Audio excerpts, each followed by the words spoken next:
Se você está aqui nesse vídeo é porque com certeza você está buscando sobre a obra Dom Casmurro de Machado de Assis. Neste vídeo eu vou falar um pouco da minha experiência com o livro e de uma análise particular minha, né? Do que é que eu vi no livro, do que é que eu gostei no livro e de algumas partes interessantes. Se você caiu de paraquedas nesse vídeo, saiba que você está no Diversilíngua, o seu podcast sobre idiomas, viagens e cultura. Aqui no Diversilíngua a gente tenta trazer temas que façam com que o seu aprendizado de idiomas seja cada vez mais divertido. Para quem não me conhece, meu nome é Diego e você está em mais um episódio do Diversilíngua. Vamos para a vinheta.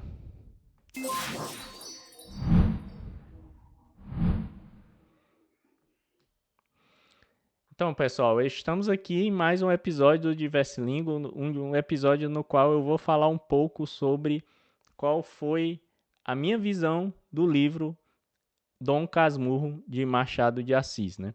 Então vamos lá, vamos falar de Dom Casmurro, né?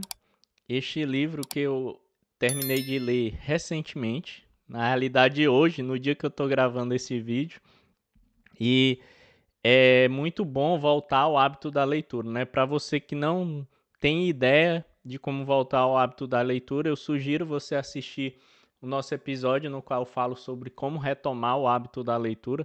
Vai estar aí na descrição desse episódio ou nos cards aí se você estiver assistindo no YouTube. E eu li, né, o Dom Casmurro no Kindle, tá aqui. Aqui tem um trecho do livro e eu passei a ler o livro, né, toda vez à noite antes de me deitar, antes de dormir. E confesso que foi um livro que me fez ficar muito preso à história, né? Eu estava sempre querendo saber o que é que iria acontecer. No início a leitura é um pouco difícil, porque é um português mais arcaico e a história demora a desenrolar. Eu vou falar algumas coisas que podem ser spoiler, então se você ainda não leu o livro, fiquem alerta que desse ponto para o final do vídeo eu vou estar falando de alguns assuntos que podem ser spoilers se você não leu ainda o livro. Pois muito bem, vamos lá, né? É um livro que no início a história é um pouco lenta, porque o livro é escrito sobre a perspectiva de Bentinho, então o Bentinho é quem escreveu o livro.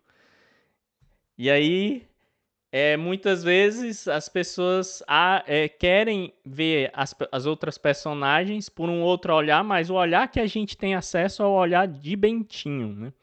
Então, Bentinho, um filho de uma família rica, né? E que acaba por ouvir lá José Dias, né? Que é um agregado da família, conversando com a mãe e com a tia e um tio sobre as brincadeiras que Bentinho tem com Capitu, que é a menina da casa do lado e que é de uma família mais pobre, vamos dizer assim, né?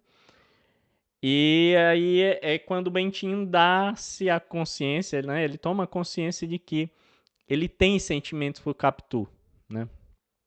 Ele tem isso, ele percebe isso pelo olhar da conversa que ele, de forma escondida, sorrateira, ele escuta, né? A conversa dos adultos. Então parece ser uma criança ingênua que não conseguia perceber muito bem as coisas. Então tinha que ter a validação externa, né? E a pergunta que não quer calar. Capitu, traiu ou não Bentinho? Então, assim, eu confesso que quando eu comecei a ler a história e quando eu comecei a ouvir, né, a ver sob o olhar de Bentinho, que é quem escreve o livro, né?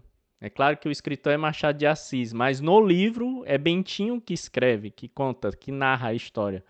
Então, sob o olhar de Bentinho, muitas vezes dá-se a entender de que, sim, há muitos elementos para dizer que Capitu o traiu, né?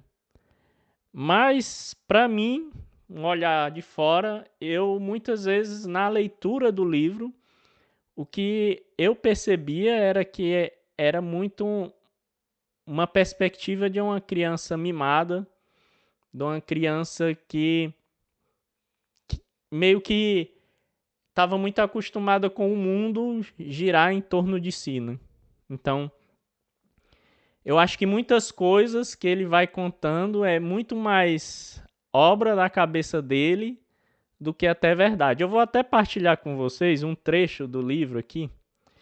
Eu vou colocar aqui, que é bem interessante. Isso tá no capítulo 83. Eu vou partilhar aqui a tela. E aqui tem uma parte, ó, que ele tá. O Gurgel é o pai da Sancha, né? Que é a amiga, a melhor amiga, né? De Capitu. E que Sancha vai casar-se com Escobar, que é o rapaz com que ele teve contato no seminário para ser padre. E que depois Bentinho fica com a ideia fixa na cabeça de que Capitu o traiu, né, com Escobar. Então Capitu teve um caso com Escobar e teve o Ezequiel, que é o filho de Bentinho. Mas aí tem essa parte que é bem interessante, ó. Um dos costumes da minha vida foi sempre concordar com a opinião provável do meu interlocutor, desde que a matéria não me agrava, aborrece ou impõe. Antes de examinar se efetivamente Capitu era parecida com o retrato, porque aqui, ó, antes ele fala, Gurgel, voltando-se para a parede da sala onde pendia um retrato de uma moça, perguntou-me se Capitu era parecida com o retrato, né? E aí ele vai falar, antes de examinar se efetivamente Capitu era parecida com o retrato, fui respondendo que sim. Então ele disse que era o retrato da mulher dele e que as pessoas que a conheceram diziam a mesma coisa. Também achava que as feições eram semelhantes, a testa principalmente e os olhos. Quanto ao gênio, era pareciam irmãs. Então, assim, o Machado de Assis, ele já deixa pistas, né? Porque, assim, no decorrer da história, a gente, Bentinho começa a olhar para o filho e achar que o filho é muito parecido com Escobar, o amigo dele. Mas o filho tinha a mania de imitar as pessoas, né? E aí, nesse trecho aí, bem anterior a todo o desenrolar da história, o pai de Sancha, que viria a ser a esposa de Escobar, mostra para ele o retrato da esposa, né, da mãe da Sancha, na parede, e pergunta se ele não acha parecida com a Capitu. E aí ele chega a falar que muitas outras pessoas acham elas parecidas e não tinham nada a ver, né? Não existia relacionamento que você pudesse pensar que houve ali um caso extraconjugal ou alguma coisa do gênero, né? Então, assim, para mim isso é uma dica, né, de Machado de Assis, de que Bentinho quis enxergar em Capitu algo que ela não era, né? Eu não sei qual é a opinião de vocês podem deixar aí nos comentários também, se vocês acham que Capitu traiu Bentinho ou não, né? E aí tem uma outra coisa que eu tava também a assistir vídeos de análises do livro. Inclusive eu vou colocar alguns links aí. Tem um que é de um canal que eu gosto muito, que é Ler Antes de Morrer. Acho que é assim, eu posso até procurar aqui. E neste canal, a, é a dona lá do canal, né? A host do canal, ela fala que o livro, né? Existe algumas análises do livro, inclusive análises feitas por pesquisadores, que mostram que Machado de Assis ele se inspirou muito na obra de Shakespeare, né? Que é Otelo, né? E nessa obra há uma questão envolvendo traição e que no final das contas Otelo estava errado. Então é como se fosse uma deixa para dizer que Bentinho talvez estivesse errado sobre a opinião que ele tinha em relação a Capitu. É este o canal, ó, Ler Antes de Morrer. Espero que dê para ver aí na câmera. E neste canal também eu acho que tem a versão em áudio e eu pretendo ouvir a versão em áudio de Dom Casmurro, né? Porque foi um livro que me chamou muita atenção. Outra coisa que eu posso falar sobre o livro é que a história ela atinge o seu ápice muito pro fim do livro, né? Por exemplo, eu já li o livro com a expectativa, porque eu tinha ouvido falar de histórias na época da faculdade que havia teses de mestrado e doutorado para dizer se Capitu traiu ou não traiu Bentinho. Inclusive, as faculdades de Direito fazem algumas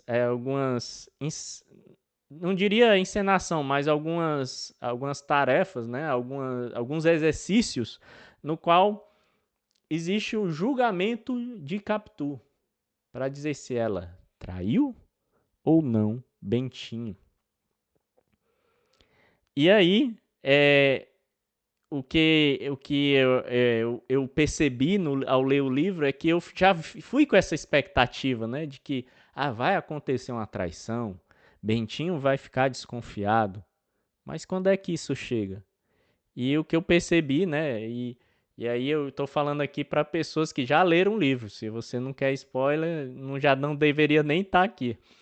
Mas o que eu percebi é que a história só desenrola nesse sentido mais pro fim do livro, né? Então acho que eu estava com 70% do livro lido e ainda não havia chegado na parte que Bentinho começa a desconfiar com mais de forma mais enérgica de Capitu, né?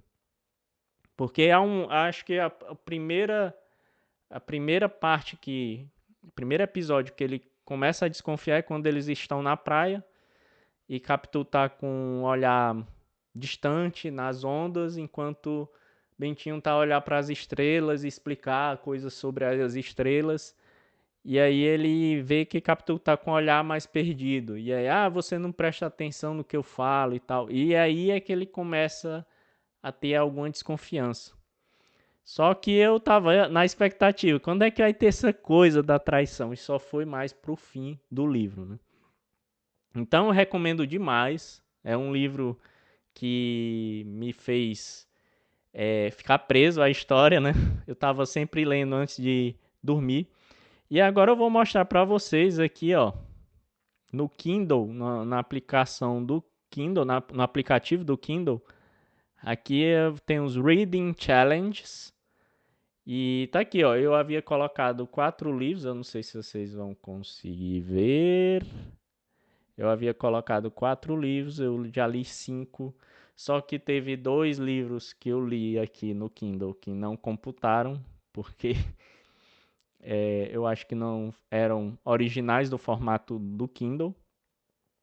E também tem um livro físico de Fernando Pessoa. Que é o Banqueiro Anarquista. O Banqueiro Anarquista que eu li, um livro fino, e que eu não computou também, né? Porque é livro físico. Mas é muito legal, ó. Você pode ver os dias que você tem lido, né? Deixa eu ver aqui. Porque tem uma parte aqui que ele fala dos dias que você tem lido livros, né? Caramba, eu não tô mais. Tá aqui. Ó. onde tem os foguinhos são os dias que eu li, né? E aí vocês podem ver que eu tenho lido bastante, por exemplo, ó, no mês passado 38 semanas. Aliás, eu tô com 38 semanas lendo, né, em seguida. Mas você vê que há alguns dias ali eu não li, ó. Em junho, julho eu li bastante, né, julho. Maio também, ó, muitos dias com leitura. Abril então, ó.